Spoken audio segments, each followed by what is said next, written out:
আজ অনেক দিন পর আমরা বাইরে বেরিয়েছি ফুচকা খেতে। হ্যাঁ, অনেক দিন পর। কারণ ফুচকা জানো তো একদমই আমাদের খাওয়া হয় না। আমি যেহেতু পছন্দ করি না বলে ওই জন্য আমার বরও কিন্তু একদম খেতে পারে না আমার জন্য।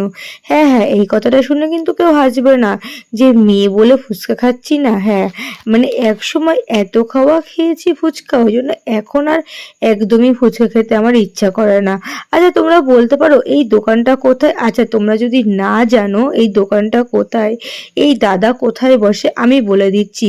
আমাদের বনগাঁয় পুল সাইড ইন, তার অপোজিটে দাদা, একদম অপোজিটে না মানে পাশেই বসে দাদা, আর বনগাঁ থানার অপোজিটেই বসে। এই দাদার ফুচকাটা আমি ট্রাই করে দেখলাম, এত সুন্দর এত সুন্দর, মানে কি বলবো।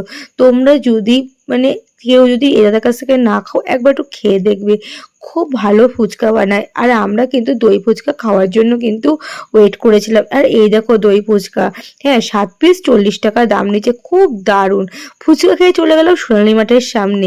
এই দেখো টিকিয়া খাবো, আর কাকাকে তো সবাই চেনো, সোনালী মাঠের সামনেই কাকা বসে। আর টিকিয়া কিন্তু কাকা দুর্দান্ত লেভেলের বানায়। আমি একটু ভিডিও করছিলাম তাই কাকা একটু তাকাচ্ছিল আমার দিকে বারবার। যেহেতু টিকিয়াটা আমার বর খুব পছন্দ করে আর আমিও পছন্দ করতাম, এখন তো বাইরের খাওয়া একদমই খাওয়া যায় না আমার, কেন নিষেধ, ডাক্তার পুরোপুরি বারণ করে দিয়েছে বাইরের খাবার। ওই জন্য আমি খাবো না, আমার বর খাচ্ছিল, ওই যে আমার বরের জন্য টিকিয়াটা বানাচ্ছিল এই কাকা, তাই জন্য কাকা কাকা আমার দিকে একটু বারবার তাকাচ্ছিল, যেহেতু ভিডিও করছি আমি।